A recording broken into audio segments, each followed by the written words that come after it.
We have a problem. CPR skills decay rapidly. And the culture that we have created of where is your card is not saving more lives. In the hospital setting, 200,000 people a year suffer a cardiac arrest. We know high-quality CPR saves lives. This is the patient's last chance for survival. People are counting on us. They are counting on us to use our science. They're counting on us to use our relationships with hospitals in the US and around the world. This event is about a joint commitment by the American Heart Association and Lærdal to help save 50,000 more lives from in-hospital cardiac arrest. The paradigm of having healthcare providers in classrooms away from the patient must change. More frequent BLS and ACLS and PALS training is absolutely necessary. It will require a new approach. It will require a new commitment. It will require all of us. We must be able to provide and ensure the healthcare providers have access to a platform that allows them to be engaged and active and provides them the feedback they require so each individual provider receives the tailored and customized feedback that's required to optimize their chance to save a life. Across the globe, people trust the American Heart Association because we bring to bear solutions that are based in science.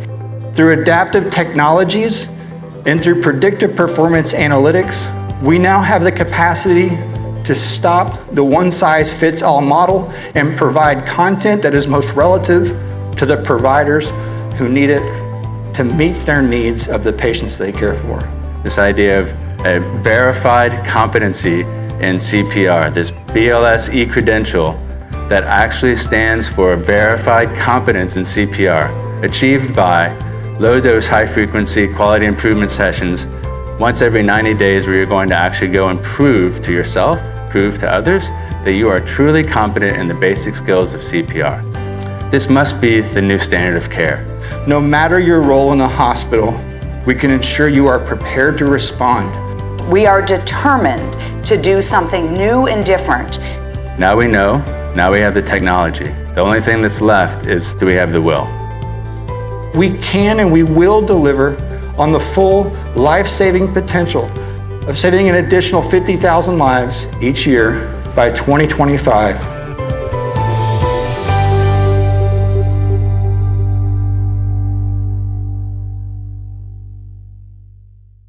Three, two.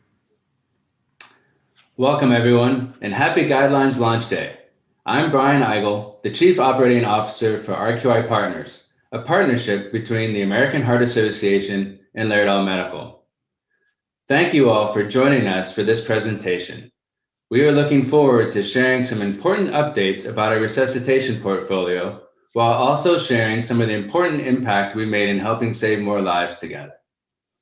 Before we get started, just one bit of housekeeping. We're so happy to have attendees from all around the world joining us today. In fact, we have over 23,000 people registered to listen to this event live together. As such, we'll not be able to do a live question and answer session today, but we absolutely do want to hear from you. So please go to the web address shown here and submit your questions throughout the day, and the remainder of this week, please feel free to come back and check for our responses so that everyone can participate in an open online Q&A forum. So I'll pause here for just a second in case you want to write this address down, and we'll be sure to share it again with you at the end of this presentation. It's rqipartners.com/AHA guidelines-QA. As shown in the opening video, 2 years ago, the American Heart Association and Lærdal Medical took a bold stand that together we would help save an additional 50,000 lives per year from in-hospital cardiac arrest. And we would do this by creating a new standard of resuscitation care that is focused on ensuring every patient, every time receives high-quality CPR. So why do we train? To be ready to perform. Because ultimately it is about our performance and, more importantly, patient outcomes. This is not about training for the sake of training. This is not simply about having a BLS, ALS, or PALS card in your pocket. This focus on provider performance and patient outcomes has led to a paradigm shift in how we think about applying medical science, education, and implementation to truly drive resuscitation quality improvement. All American Heart Association programs are grounded in the best available scientific evidence. And likewise, our commitment to ensure every healthcare provider performs high-quality CPR is grounded in that very same scientific evidence. Therefore, to perform better, we must practice better. We must follow the science if we are to save more lives together. The science is extremely clear. High-quality CPR is the single greatest determinant of survival. The science is extremely clear. BLS skills decay within 3 to 6 months. The AHA guidelines are extremely clear. 2-year retraining cycles are not optimal. More frequent training in BLS and retraining in ALS and PALS is needed. There is substantial evidence to suggest that mastery learning, mastery of the skills is the key to skill retention and the prevention of rapid decay in skills and knowledge. The science is extremely clear. Poor quality CPR is a preventable harm. We all know the components of high quality CPR.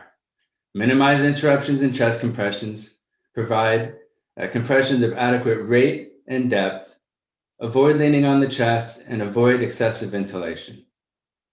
However, knowing those 5 things is the easy part. Performing these simultaneously well is difficult, and unfortunately, there's wide variability in the quality of CPR our patients receive, which then has a dramatic impact on their chance for survival. The American Heart Association digital resuscitation portfolio is the preferred solution to uniquely and efficiently deliver safe and effective CPR quality improvement. Our digital programs, deeply rooted in the latest science, lead healthcare organizations on an immediate journey to high quality and verified CPR competence that helps maximize our life-saving outcomes. The time for digital is now. Initially released about 20 years ago, HeartCode started us on an ongoing journey to provide healthcare professionals highly impactful e-learning solutions to prepare them to respond well during some of the most critical moments of a patient's life.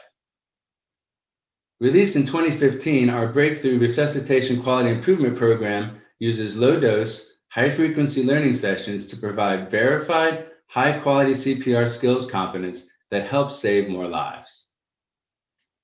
These solutions are efficient, saving learner and instructor time, providing additional time to stay focused on patient care. And through the use of mannequin feedback, these solutions are extremely effective at ensuring every learner performs and masters the 5 key skills of high-quality CPR. In the current season we're in, it's important to note that these solutions remove the need for classroom learning, thus supporting physical distancing and a safe learning experience. High-quality CPR saves lives, and in this presentation, you'll hear from some members of our RQI community who have experienced positive outcomes when patients reliably receive high-quality CPR. To save a life, we need to know the latest science. We need to know how to apply the latest science, techniques, and therapies, and we need to deliver these interventions in a timely and effective way to maximize the life-saving potential of our work. Today offers us an opportunity to share how together we can help save more lives using the latest AHA science, education, and implementation techniques. By the end of this session, you'll learn more about AHA's continued leadership in bringing science to life, AHA's new true adaptive learning experience, and how we are helping save more lives together now. To continue our conversation, I'd like to invite Dr. Vinay Nadkarni to the stage and join me on the virtual stage here. Dr. Nadkarni is Medical and Research Director of the Center for Simulation, Advanced Education and Innovation at the Children's Hospital of Philadelphia. He holds the institution's endowed chair in pediatric critical care medicine and has been an international leader for the development and implementation of critical care and resuscitation science in both resource-rich and resource-poor environments. Dr. Nadkarni is an extremely active volunteer and leader for many associations around the world, including several leadership roles within the American Heart Association and the International Liaison Committee on Resuscitation. I've known Vinay for over 16 years, and while all of our AHA volunteers are truly wonderful and accomplished professionals, Vinay has a special ability to blend his diverse talents in cutting-edge research, teaching, patient care, and quality improvement to truly focus on what we need to do to improve cardiac arrest outcomes. And so it is my great pleasure to hand Vinay the microphone for this next portion of our presentation. Well, thank you, Brian. Thanks for the kind introduction, and it's really a pleasure to be here. Welcome to you all. I think, as you say, Brian, today is about bringing science to life, but it's really also about taking science to the streets to make a difference. And I'm really excited because not only as a research scientist for 30 years and a volunteer with the AHA for 30 years, throughout all those years, we struggled with, when the new guidelines were released, how to get them into practice in a really rapid and effective way.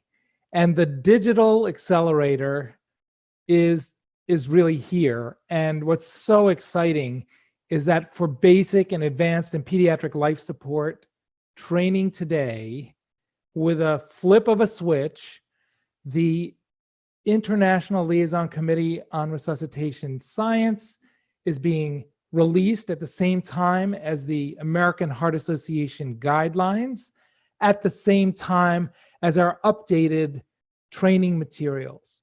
And so today, not only is RQI and HeartStream able to release the new training materials to the training network and to the providers, but we're able to do it not only in English, but in 6 different languages across the world. That's a process that took us at least 2 years, if not 5 years, in each of the previous cycles. So it's really amazing, a dream come true. But how did this happen? Let's talk about a formula for survival. When we think about a formula for survival, we have the medical science, and that is one of the pillars. That's the legacy of the American Heart Association. That is uncompromisingly where the AHA has excelled. The best science, the best experts, and bringing it to you with the assurance that it's been reviewed by the world experts. And that's one of the factors that we can rely on. But what we know, and what the International Liaison Committee on Resuscitation showed us since 2006, is that science alone, the guidelines alone, are not going to save enough lives. We have to use and multiply it by the factor of educational efficiency, and further, not just by education, but by implementing in cardiac arrest teams and follow-up and training and getting the science to the streets. And those 3 factors multiplied together create the formula for survival, and survival with good neurologic outcome. That is the goal. And I remember, Brian, when we tried to do this in the past, science would tell us it takes 2 to 5 years, sometimes up to 17 years for that cycle to go through. We used to load up with our guidelines booklets and our training books and materials and our CDs. We'd load up truck after truck after truck with those materials. They would drive to warehouses where they would sit and people would order and get shipped all of this paraphernalia for training. But today, with a single switch, with a single click, we can turn on that whole process and sort of magically not just move at multiplication speed or even exponential speed. We're moving at what some might say is warp speed. But let's talk for a minute about the science component, the medical science. What happens when a breakthrough or an important paper is published in a high-profile journal like the New England Journal of Medicine, JAMA, or Circulation? Some breakthrough, and then corroborated by subsequent studies that suggest that there is a change that needs to be made. Well, we can create a scientific statement. What happens is those manuscripts go into this big vat of studies that it used to take us 2 or 3 years to sift through.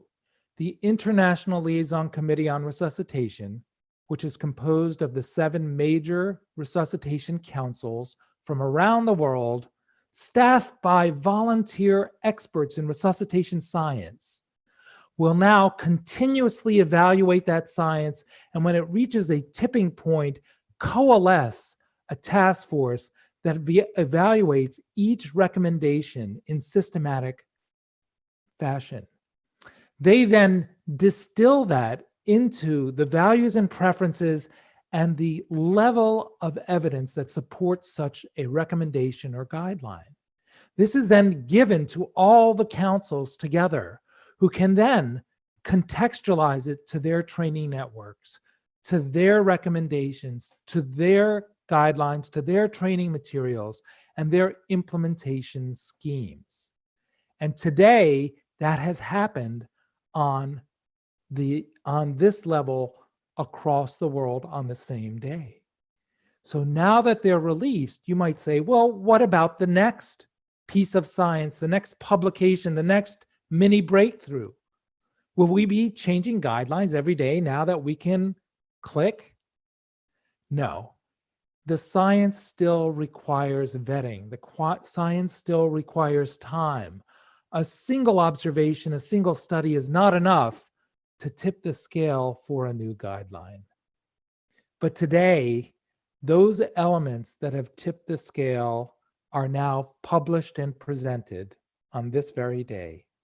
And on the same day, we can move at warp speed from the science to the education, to the implementation, and on to survival, just like that. So with that, I have to tell you that this is really a dream come true. And I want to hand it back to Brian so that we can talk a little more about that second factor, educational efficiency. Thank you so much, Vinay, for kicking us off and getting us started thinking about the formula for survival. So next, I'd like to briefly introduce our next 3 speakers who will share their expertise and insights on the next 2 areas of that formula for survival: education efficiency and local implementation. Lauren Sanderson is the Cognitive Research Director at RQI Partners, where she directs the instructional design, effectiveness, and impact of our Heart Code and RQI programs. Dr. Mark Bird is a clinical professor of pediatrics at the Stanford University School of Medicine and is also Chief Clinical Advisor for the Area 9 Group. Dr. Berg has been an AHA volunteer for over a decade, including several leadership positions within both AHA and ILCOR pediatrics committees. And Russell Griffin is the Vice President of Strategic Research and Innovation at RQI Partners, where he oversees program development and evaluation of our Heart Code and RQI programs. So now I'd like to hand the microphone to Lauren so she can start our next discussion about education efficiency. Thank you, Brian. And hello, everyone. We'll now move to the next factor of the formula, educational efficiency. This is a factor that has actually recently emerged greatly in its significance when considering it in relation to its fellow factors of medical science and local implementation. The origin of this emergence of educational efficiency is heavily attributed to the 2018 publication of the American Heart Association's scientific statement, Educational Strategies to Improve Outcomes from Cardiac Arrest. And one of the most profound statements from this paper was that of linking instructional design to survival after cardiac arrest. This paper not only brought educational efficiency to life, but it also allowed us to delve into how to apply research and evidence-based learning principles to resuscitation education. And now, 2 years later, here we are today with having these very same key tenets of the education statement incorporated into the 2020 science guidelines. And just like medical science, the most up-to-date education science is also integrated into the digital portfolio. To achieve this, each key research area of the education statement and the education guidelines recommendations have gone through a thorough analysis of literature and vetting of user experience and feedback that we have received over the years.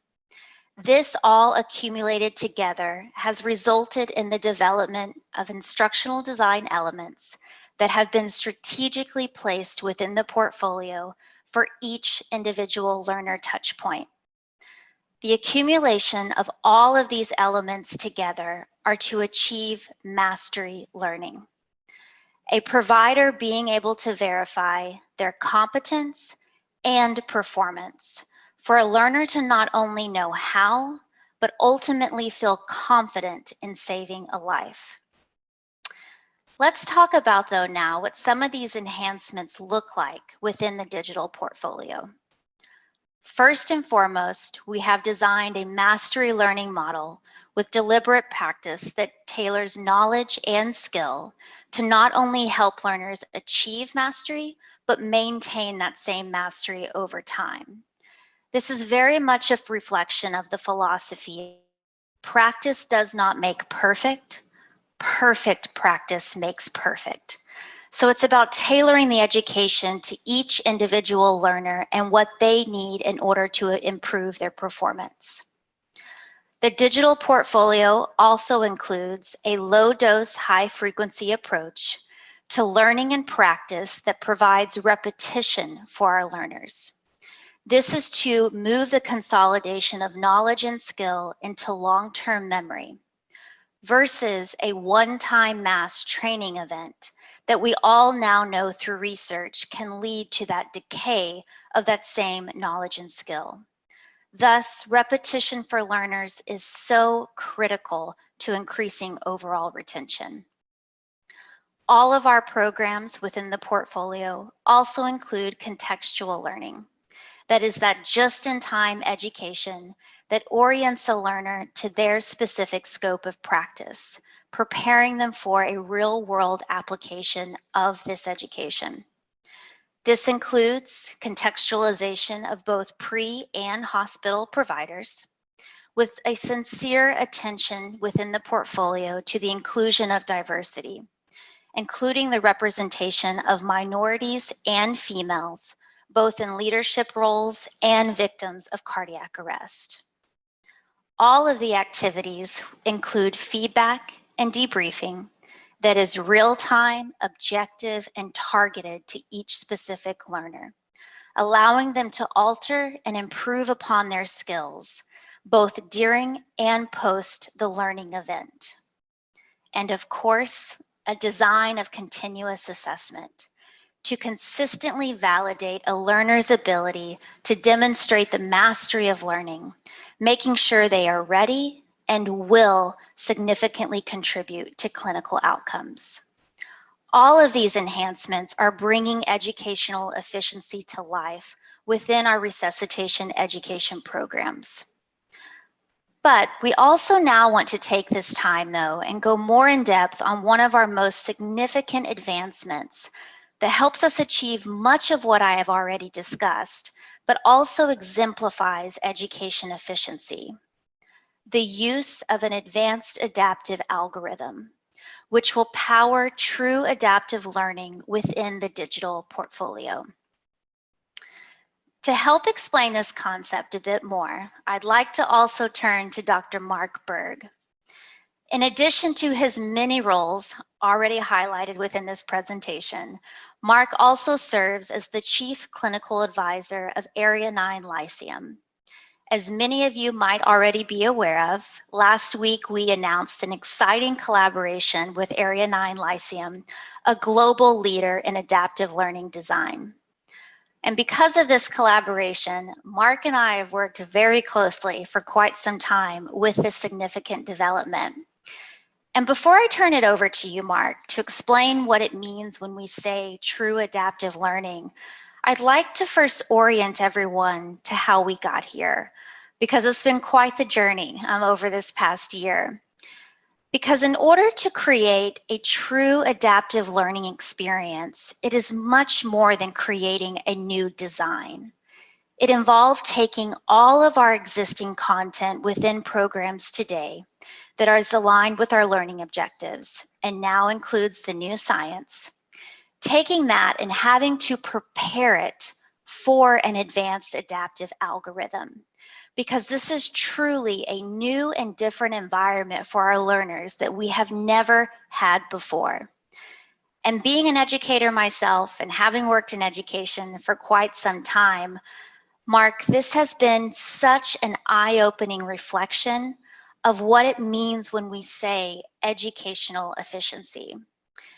Now, Mark, can you walk us through how you and Area 9 collaborated with us to create this true adaptive experience? Absolutely. Thank you, Lauren. It has been quite an adventure the last year, and really exciting to see how this has all come together. Certainly a big day for all of us. True adaptive learning, powered by Area 9 Rhapsode, is really a revolutionary and unique educational technology that utilizes the latest in artificial intelligence and educational science to tailor and customize each experience to the individual student. This system adjusts in real time based on the learner's progress through the material, moving more quickly through some subject areas that the learner is competent in, and spending more time when the learner needs it in order to gain mastery of the material. This slide demonstrates two of these really important principles. So along the bottom, you'll see this is the time that the student spends on the module, from time 0 to approximately 4 hours at the right.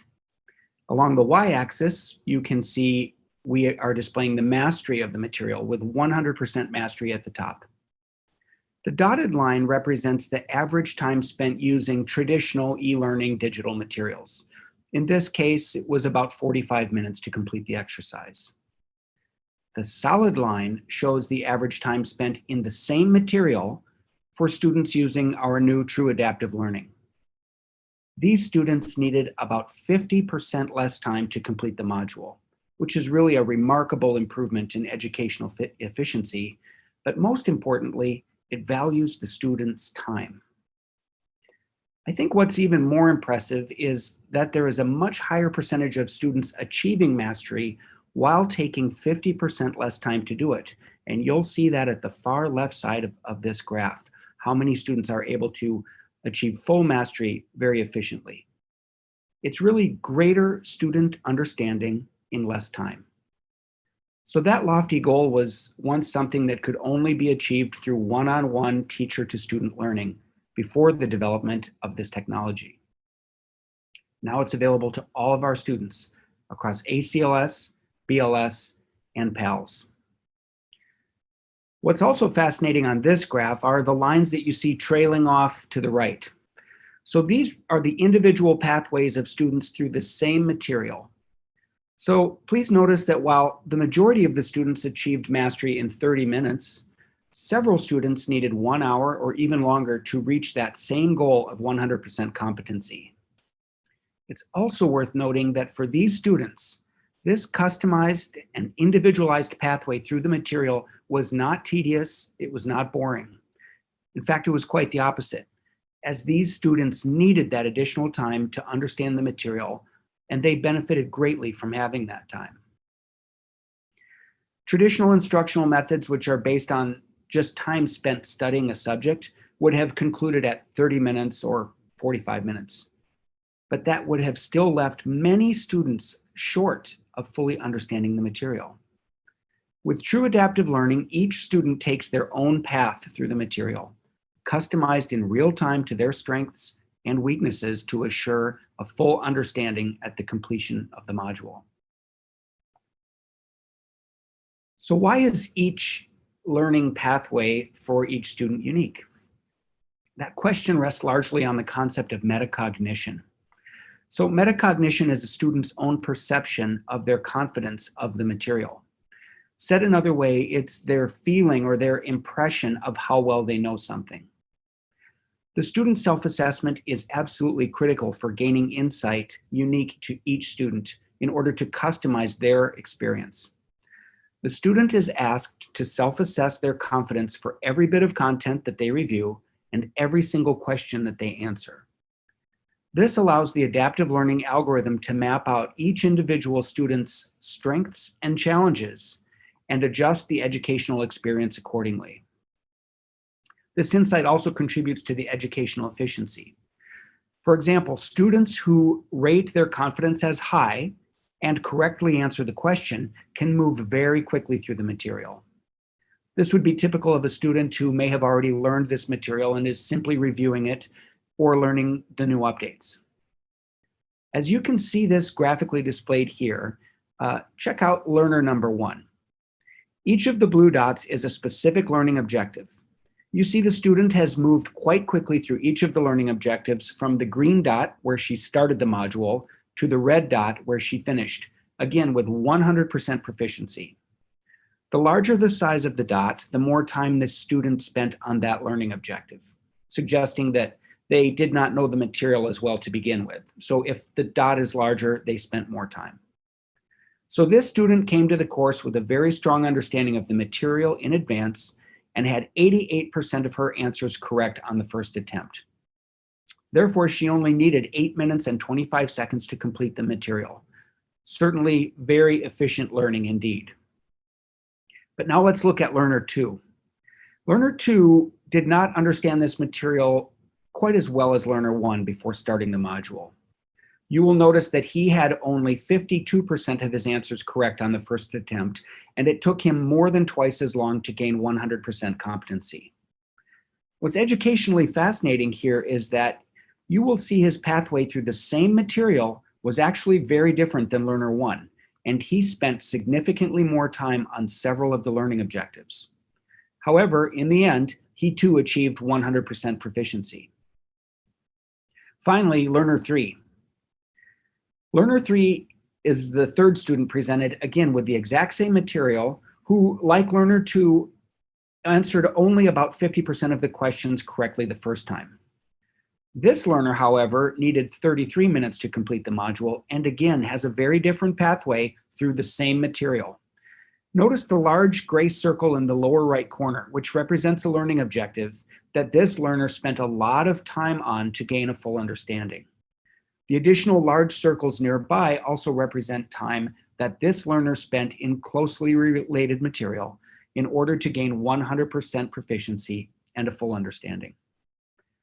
In the end, all 3 learners got to the finish line and received exactly the experience that they needed to feel confident and safe in the knowledge that they understood the material. One needed 8 minutes, one needed 20 minutes, one needing 30 minutes. So now that you understand how true adaptive learning customizes the educational experience to each student based on their strengths and weaknesses, let's look a little more closely at the science behind this technology. As I mentioned earlier, the importance of metacognition, where the student rates their confidence in their answer. Now, this is important for more than just the computer algorithm. Conscious competence, which is the condition when a student knows what they know, is really the ultimate achievement for our modules, since we want all healthcare providers in AHA courses to not only understand the material they are learning, but to have confidence in their knowledge. Working through the material in true adaptive learning guarantees this special goal, and you see that displayed from left to right on your screen. This journey to having confidence in your knowledge also includes identifying if there are subjects that you don't realize what you don't know. Not realizing knowledge gaps in yourself is known as unconscious incompetence. More important than that phrase is what can occur when a healthcare professional does not realize what they don't know. When we in healthcare have knowledge gaps that are unknown to us, we can make mistakes that actually hurt our patients or even worse. This is true even if we are diligent and caring and well-intentioned. When you don't know what you don't know, you are in a danger zone. And moving out of that danger zone and advancing to verified mastery of the material is really the goal for our professional learners and for the organization. Our patients reap the benefit of this goal. You'll see in this progression, true adaptive learning roots out and reveals where students have unknown educational blind spots. The student can then follow this pathway from revealing their areas for improvement to verified competency, and finally, mastery of the material.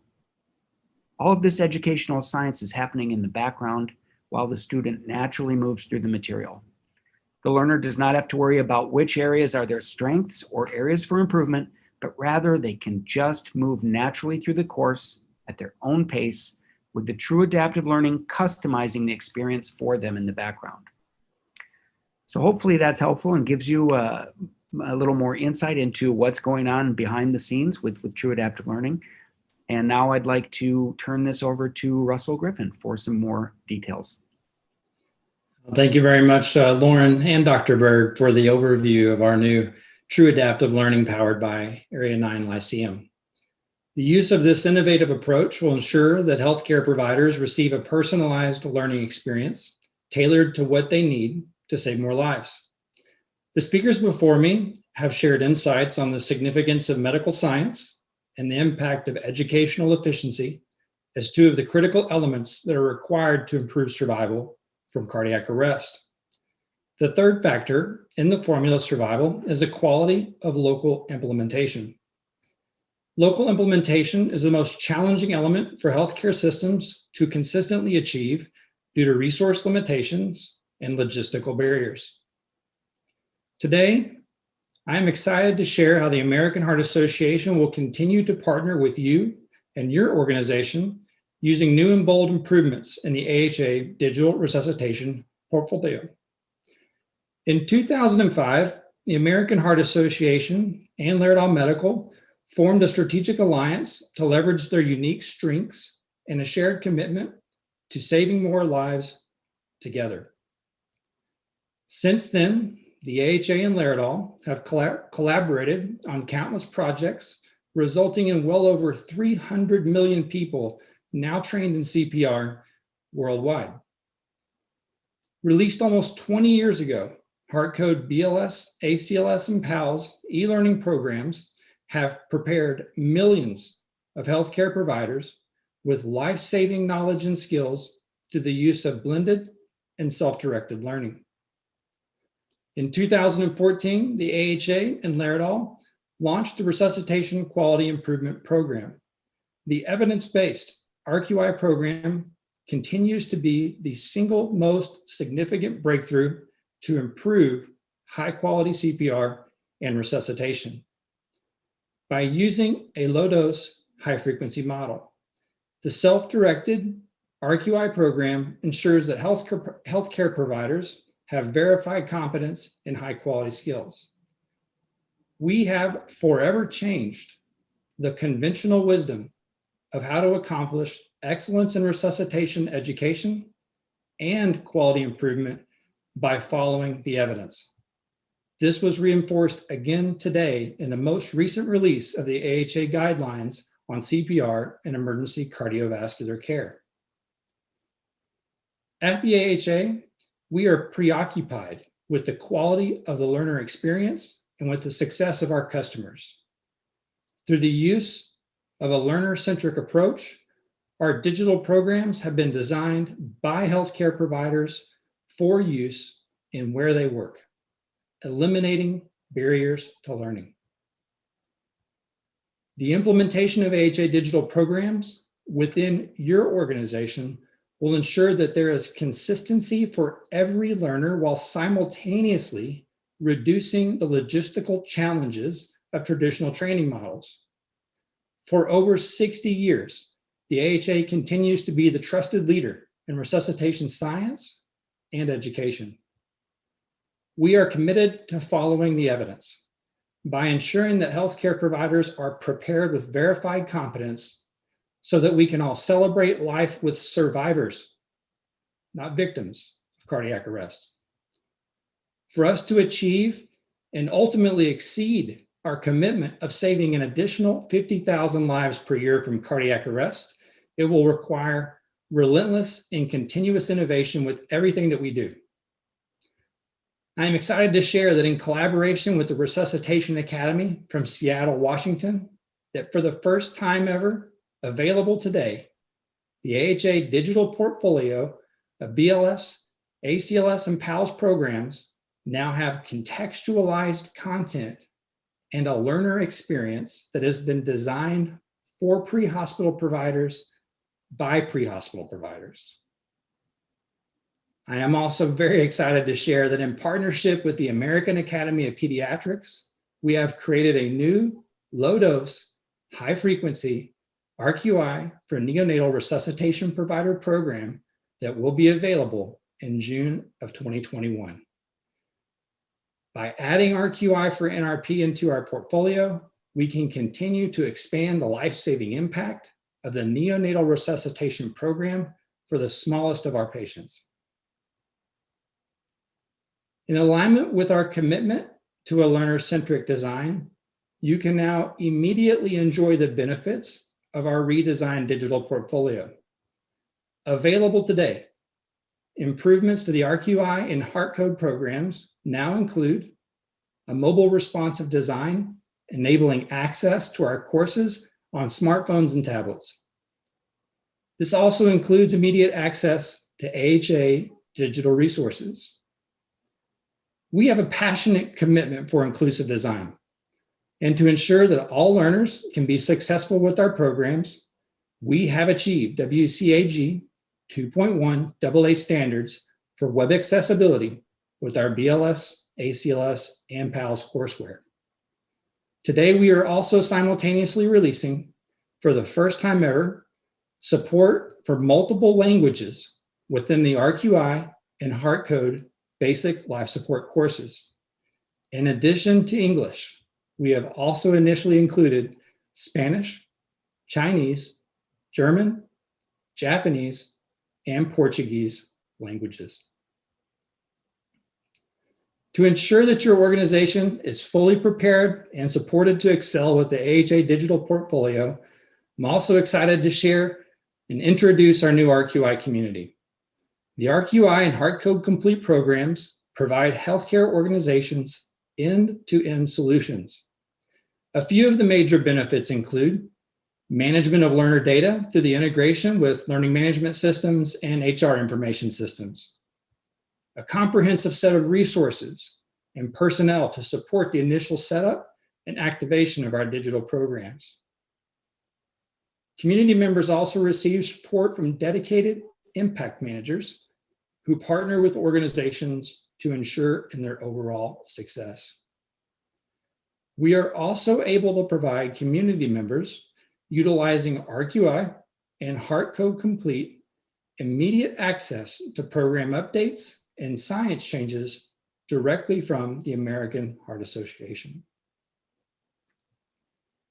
Every healthcare organization aspires to provide compassionate patient care of the highest possible quality, while also balancing the hard realities of operational and financial burdens. In our collective history, this challenge has never been more true than during the ongoing tragic global pandemic of COVID-19. We are here to help you. The AHA digital portfolio provides organizations the ability to dramatically improve the quality of resuscitation care while simultaneously reducing the cost and challenges of traditional training. One of the greatest advantages that we can offer today is the ability to keep your employees safe with solutions that are physically distanced, accomplishing educational and training activities that are otherwise not practical or sustainable with conventional training. Utilization of the RQI and HeartCode Complete program is an end-to-end solution, including simulation stations, CPR mannequins, e-learning content, data integration, and dedicated resources for your success. We are here to help you. We will now hear from St. Charles Healthcare System and how the valued partnership with the American Heart Association is helping to save lives and money in their organization in response to the COVID-19 pandemic.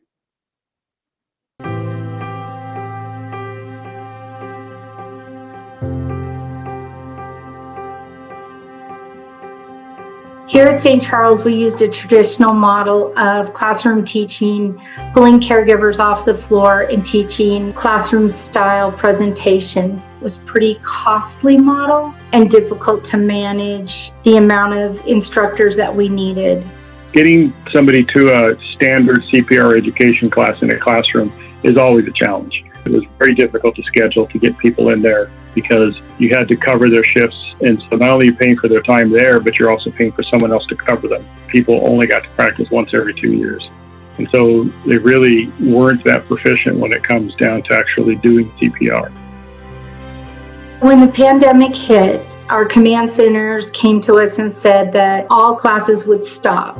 I knew we would have 800 to 1,000 caregivers to certify, and I didn't know how we were going to do that. The staff themselves became very stressed. We have if you don't have your certification, you don't work policy. At St. Charles, we brought in the We Can Help model, which is dramatically different than our old traditional model. They didn't have to come to a classroom. They did tutorial online learning and then performed their skills at the RQI station. When the We Can Help came about, that was revolutionary for us to be able to get people the certifications they needed. When I first introduced the program of RQI to the caregivers, they were terrified. I got comments like, how am I going to do a mega code? Who's going to evaluate my skills? But as we moved along the continuum and they did their virtual online learning and they practiced their skills at the cart, they began to see how easy it was and how much it supported evidence-based practice. RQI is going to really open the door for the staff to be much happier. We can actually set them up to be able to do this while they're still on shift. They take a break, they go down, they do the computer part, they do the hands part, and we can actually incorporate that into their regular workday. At St. Charles Health System, we are trying to increase our survival rates for in-hospital cardiac arrests. And RQI is a driving force in that because it increases caregiver competency and confidence by 98% after the first year. And we're able to monitor that through the RQI data and quality process. One of the benefits of using the RQI over the classroom system is in the classroom system we have the diversity of those who do it all the time and those who never do it. With the RQI process, that gap is closed. That provides consistency across the system, so no matter where the resuscitation needs to occur, the response is always strong. We saved $1 million a year. So in the middle of a pandemic, we were saving money by bringing in We Can Help and RQI. If I was talking to another ED manager in a system about RQI, I would tell them that they're going to have happier staff, they can just get to use RQI on shift, and they're going to be better trained because they're doing it more frequent. And you're going to provide better care at a lower cost. It was like a perfect fit. Bringing RQI in is now our new normal. And moving forward, that will be the new norm.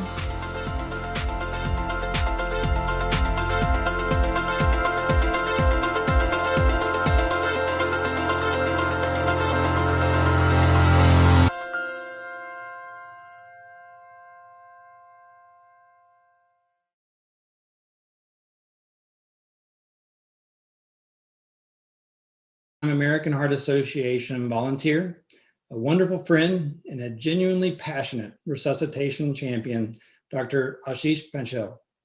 Dr. Panchal is a professor of emergency medicine at The Ohio State University Wexner Medical Center in Columbus, Ohio.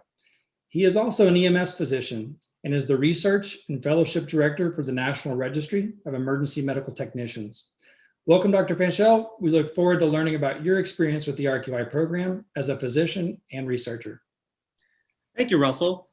Over the next couple minutes, I want to take some time and take you through our efforts to leverage the science and education advances to improve patient outcomes and survival.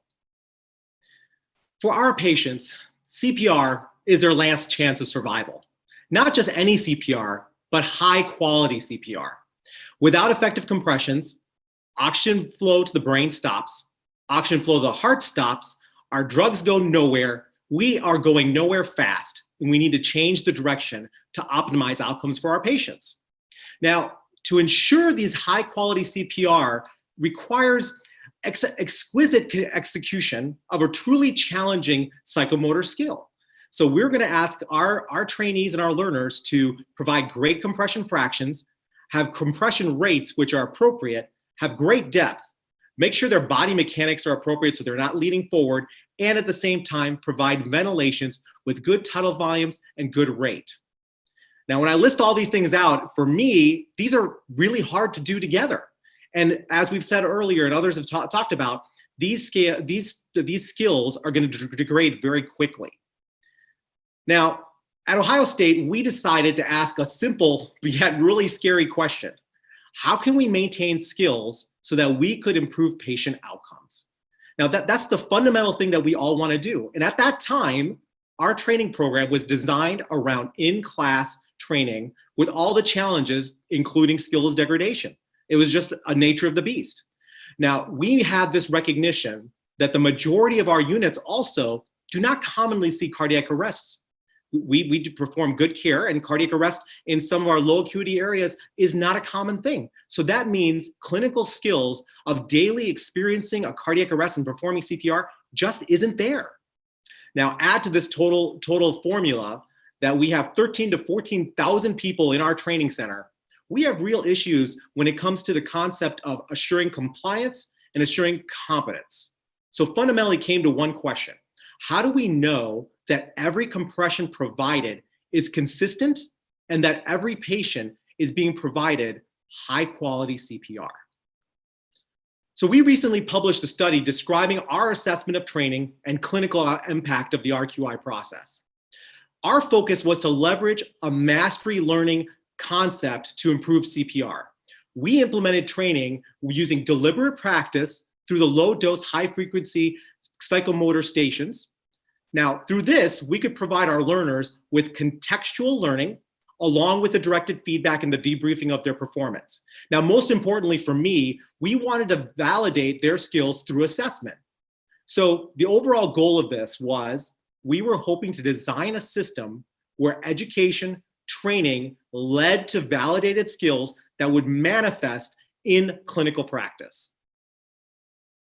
So the objectives of our study were pretty clear cut. We wanted to evaluate the effectiveness of low dose, high frequency CPR training to see if it would maintain our skills or even improve our CPR skills. Next, we wanted to track participant compliance with these training methods. Now, we recognize that there's always challenges associated with assuring training completion and refreshing the skills. So we really wanted to address this as a core issue. And finally, we had to evaluate real CPR performance. And we did this looking at clinical in-hospital cardiac arrest events, and we followed this through the implementation of the CPR training. So how did this happen? How did we look at this whole question? So we examined the use of these training interventions on inpatient nursing units at a tertiary care medical facility, ours. We integrated these psychomotor stations in the usual duties of our staff, and we followed their performance over time. Now, to really get to the nuts and bolts of how we looked at this, we looked at 3 major evaluations. The first was simulation evaluation. We assessed over a 1-year time period their training activities performed on a quarterly basis. This included compression data, ventilation data, And this was done in both isolated and combined skills. Next, we looked at their compliance. And this is again over the 1-year time period. We monitored whether our participants were able to successfully complete the assigned quarterly activities in the time period they were given. And finally, and for me, most importantly, we looked at the clinical outcomes. We evaluated in-hospital clinical CPR quality metrics, both before and after implementation of our platform. Now, keep in mind, this is CPR on real patients. We leveraged the monitor data for our CPR quality and measured every compression. Now, this data was then uploaded, and it's very similar to what you would collect for your Get With the Guidelines resuscitation. So what did we discover? Well, we discovered, first of all, that the low-dose, high-frequency case-based psychomotor stations were very feasible, and this method enhanced CPR skills retention.